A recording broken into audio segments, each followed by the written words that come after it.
it's Amanda, and I'm coming to you with the 10 pens that I would not repurchase. Yesterday I did the video of the 10 pens I would repurchase, which was really fun to do, and I thought I'd follow that up with the 10 pens that I would not repurchase. If like having to start all over and form a collection or whatever. Yeah, so I kept the list of the 10 pens that I would repurchase to one per brand. Had a couple honorable mentions, but that, like, that, anyway, I had a couple of honorable mentions that were the same brand as, like, the regular list, but, yeah, that's fine. So, I do have 2 of the same brand in this list, just because I think if I knew better, I wouldn't have done that, and it was important to me to keep both of them on here. So the first one I think is going to be a little controversial. The first pen that I would not repurchase is the Pilot Metropolitan. This is a pen that is geared towards beginners. It's not a bad pen. The nib's really nice. My very first pen was a Twisbee Mini, and I tried the Lamy Safari, and the Lamy Safari was fine. And something about this pen, it's like heavy. It dries out. I do not have like an excellent writing experience with this one. Like, it writes fine, the nib's great, because it's one of these like Pilot like beginner nibs. If I were gonna get a beginner pen again in the Pilot range, I'd just grab a Kakuno. Like, it's a fantastic nib. It's not that expensive. This is like, when I first got this, I was shocked at how heavy it is. Also, I had problems with the ink drying out like really fast. The ink dried out of here really fast. Like, if I had it in here a couple of days, the ink was gone. And I'm like, well, why?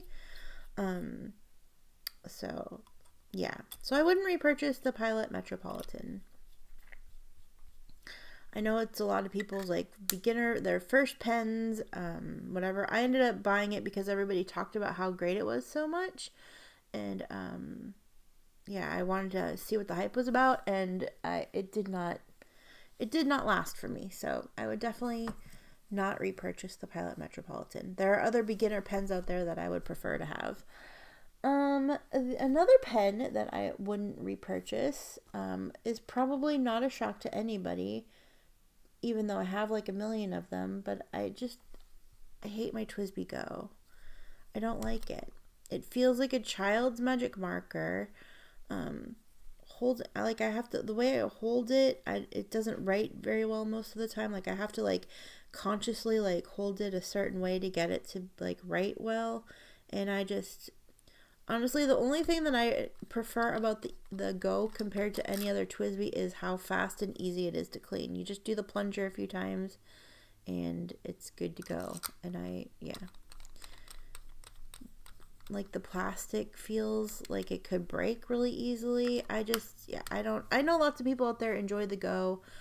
I understand why you like it, but I hate it. I hate it. I would rather get a Swipe. The Swipe is like more of a, I don't know, it's a nicer size. It's more pen-like to me. Also, my Swipes have all been gushers, no matter the nib size, so I prefer the Swipe. Of the Twisbee like beginner pen sort of offerings, or less expensive offerings, I prefer the Swipe. This clip is ridiculous, but I just prefer the form factor and the writing experience of the Swipe. So that would be my pick. Another pen that I would not repurchase is a pen that has changed brand names, and I don't remember how to say it, but my Narwhal Los Colorados. I would not repurchase this pen again. Actually, I had such a terrible experience with this that look, my cap is a different color. You can see that. Because my cap broke, and when I contacted them about it, they told me they could sell me a cap for $20. This is like a $60 pen. And I had to pay $20 for a new cap because it broke right at the cap band. I mean, it was my fault it broke. I dropped it, but like, it shattered, and it's ridiculous. It also doesn't write very well. Do I have ink in here? I think it's out of ink. Yeah, we're out of ink. but it doesn't write very well. It doesn't write very well. And I would not. I got swayed by the rose gold. I got swayed by the sparkly purple, but it was an awful experience for me all around. I would not recommend, to the point where I'm not buying any of these pens at all anymore. Another pen I would not repurchase is my Opus 88 Mini. This is an eyedropper pen. I have the 1.4 stub on it. I have recently repurchased.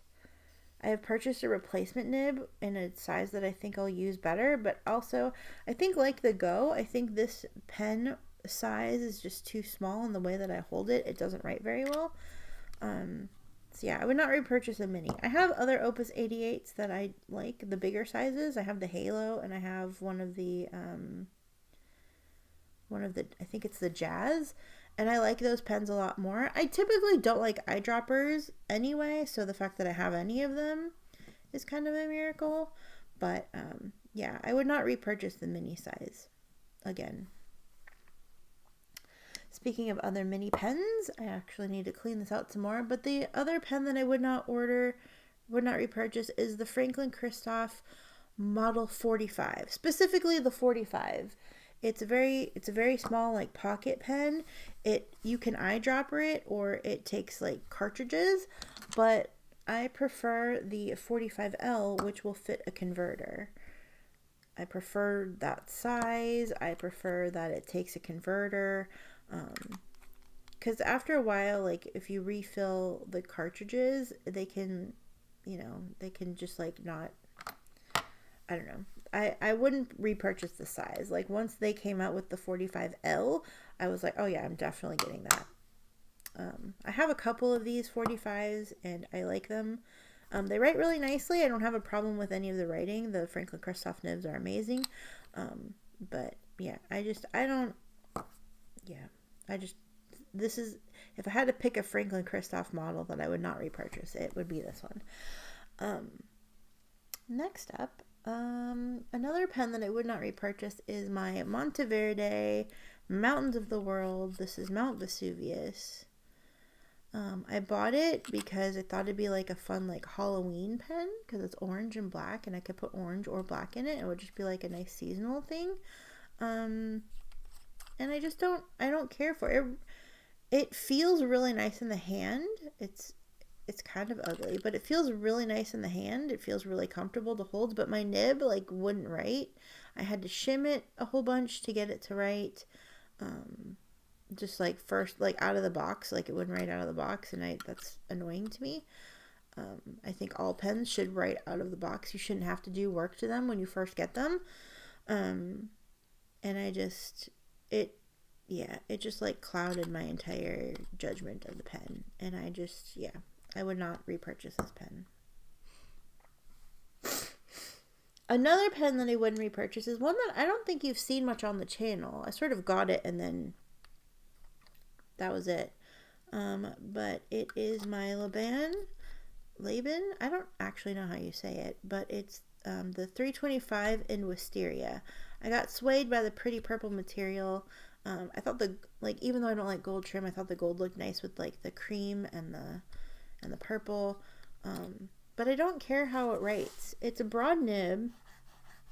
Oh, I'm out of ink on this one too. Oh no, do we got a little bit? Nope. I don't care how this writes. It's kind of scratchy. I probably need to do something to the nib. Probably need to, like, tune it or do something. But again, you shouldn't have to do stuff to things out of the nib. I don't like the way it writes. And this could be specific to my pen and nib. It's not my favorite. Ew, this is, like, all crusty. I need to clean this out. Look, it's all, like, crusty around it's not even an orange ink. Gross. Oh, can you see it? Yuck. So yeah, I would not repurchase this. They even came out with a pink one that I was almost tempted to get, because it looks very sweet with the cream and the ivory, or the cream and the gold, but no. I stopped myself. Another pen that I don't think I would repurchase is not this specific pen, but just in general, the Pilot Vanishing Point. I actually like the Vanishing Point. I think it's a nice pen. I reach for other pens more. Like, this is really convenient, but I don't know. There's something about it. Like, I think I was talking to a friend about this, and I think the Vanishing Point's a little too thick for what I would like, and the Decimo's a little too thin for what I would like. So I would like something in the middle. And also, I have a lot of medium nib units, and I have a fine nib unit, and the fine is just a little too fine for me, and the medium is almost a little too broad for me for what I would like in like this sort of pen. So I would like a medium fine, but they don't offer a medium fine unless you buy like a full pen from like Amazon. You get a medium fine, but it's a steel nib, not a gold nib, like the rest of the Vanishing Points. And I don't even know if the medium fine is something that I would like. I would just like a nib size that's like in between their medium and in between their fine, and I think that would be perfect. But I also would like a pen size that's a slightly smaller than this and slightly bigger than the Decimo. And I love the Vanishing Points that I have. They're amazing. I use them all the time. But if I had to repurchase, I probably would rethink this. The clip also doesn't bother me too much, but I think because of the clip placement, I feel like it makes the pen feel larger than it is, which is why I would want a slightly thinner pen. Thinner than this, thinner than the Vanishing Point, thicker than the Decimo. That's what I would like. That sweet, like, that very in the middle sweet spot. Another pen that I wouldn't repurchase is the Conklin Duraflex. I actually saw somebody in yesterday's video that they love the Conklin, like the flexi nibs, but I got one of the nibs that was cut really weird. I can't tell if this was like the replacement or not. I think I got a replacement nib,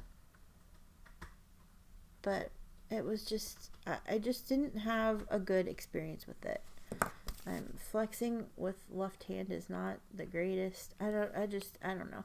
I have gotten a replacement nib. They came out with like another style of flex nib that it came in rose gold, and I actually bought it, but I could never get the pen and the nib together at the same place at the same time, because I wanted to make a video about like the original flex nib and then the new flex nib, and I haven't gotten around to it because I can't put the things together at the same time.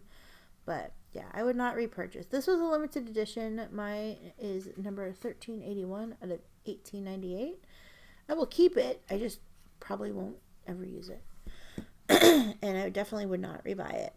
Another pen. This is going to break somebody's heart.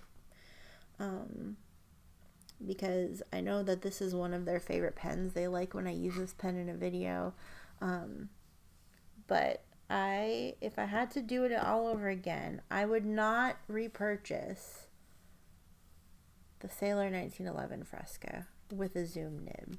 I don't actually think that I would buy the Fresca color again if given the chance. I was swayed by the North American exclusive, but they've come out with other ones that I like better. Like they came out with the Wicked Witch of the West, which I adore. I prefer the Pro Gear shape, which is a reason that I might not get a 1911 again. I prefer the Pro Gear shape. If it came in an exceptional color, like the Wicked Witch of the West, though, or Anchor Gray. I really love the Anchor Gray. But yeah, I guess I don't vibe with this blue color, I think. And the zoom nib is, it was a fun novelty. Like, I wanted to try it, and I like that you can get like a bunch of different nib sizes, but I never take advantage of that. I just write with the pen to write with the pen, and I think the zoom nib is a little too broad for what I like, and I don't like having to hold it. I don't like having to hold it this, that, or the other way to get a size of writing experience that I like. So I don't think that I would get a zoom nib again, and I don't think that I would repurchase this specific color. So there's that. So these are the 10 pens that I would not repurchase if I had to repurchase my collection. Two honorable mentions that I don't have sitting here because I don't know where they are. I thought they were in my little bag o' pens, but I don't see, like, I know that I cleaned a couple of them out, and they're not in the space where I usually, like, set them once I'm done. But the two pens that I wouldn't repurchase that I don't have to show you are my Aurora Nebulosa 888.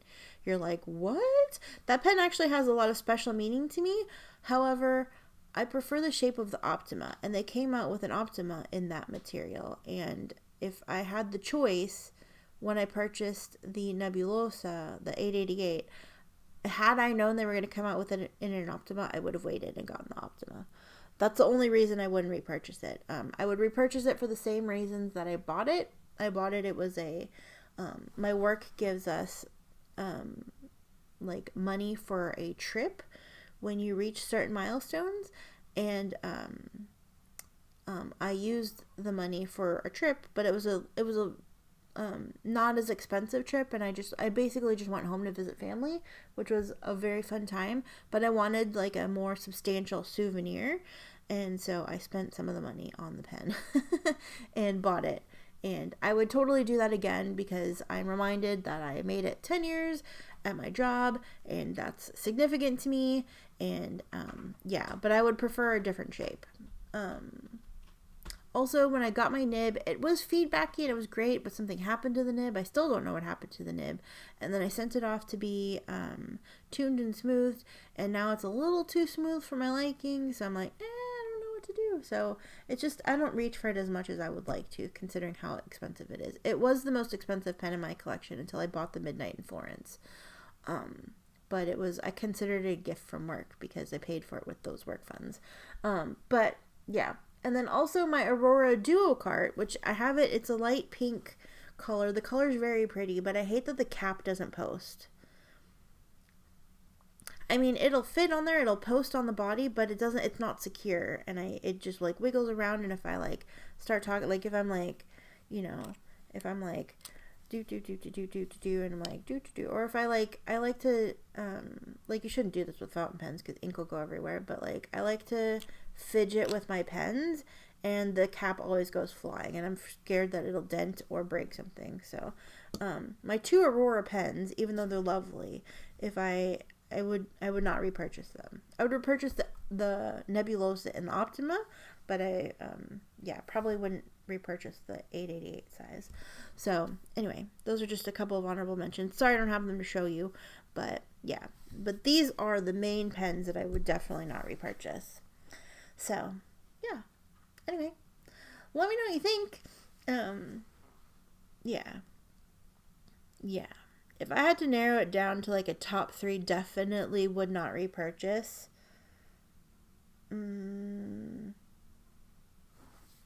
Like, if I definitely would not, I would definitely not repurchase these.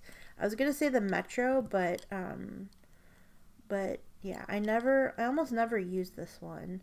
This just, like, pisses me off, and, like, this was such an irritating experience that I don't like that one at all. If I hadn't found this one, I would say the Metro is part of that. But the Metro nib is nice. I just don't like the pen. So, anyway, so that's my list. What are the pens that you would not repurchase? This feels like a mean topic, but, we all have preferences. And a lot of times, like, my pen purchasing experience was always like, oh, I want to try, like, another thing. I haven't tried that brand. Let me try one.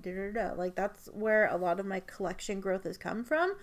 Like, oh, so-and-so liked that pen, and I like what they have to say, so let me try that. Or I like trying it. That's why I get all the ink. Like, what if it's a new amazing ink and it's my favorite and I don't know it yet because I don't have it? Like, I like new things. So, I mean, I like using what I have, but I like collecting and acquiring. Like, that's the hobby itself in some cases. But yeah, anyway, that is my video. I hope you enjoyed it. Let me know in the comments what pens you would not repurchase. If you have any, maybe you don't. Or are any of these on your favorites and you're like, what are you thinking? Why would you not repurchase them? It's the best pen ever. Convince me. Yeah. These were fun videos to make. So thank you everybody for doing all these end of year things. I know that I said I'm not gonna do an ink thing this year because honestly, like I haven't really like sat down and spent a lot of time with ink because I've done 30 inks 30 days, and it feels like I've done 30 inks 30 days all year. I mean, I have done it all year, but it feels like I've done it like every day for a year. So I haven't spent a lot of time with inks enough this year to like be like, oh, this is my favorite ink of the year. This is my da da da da. I feel like my favorites from video that I did last year, like my top 10s or whatever, are still pretty valid. So, yeah, so I don't feel the need to revisit those, but maybe next year. I'm envious of all the people like Rebecca and there was somebody else that I just started watching, like who keep track of their stats on their inks and their pens used, and I wish I was that organized. I wish that I kept up with things in that sort of way because that would be awesome. I would love the stats. Maybe that's my goal for next year is to keep track of my stats so I can have like a statistical analysis of the pens and inks I've used. So anyway, yeah. These are fun videos. I have a swatch video that I want to edit, but I need my other computer to do it because it's on that computer. Yeah. If for some reason I don't have another video that goes up by the end of the year, I hope that you have a very happy new year, and I hope that 2023 brings you everything you could hope for and more. So, yeah. Have a good one. And I will, if I don't see you before the end of this year, I will definitely see you in 2023. Yeah. Take care. Love you. Bye.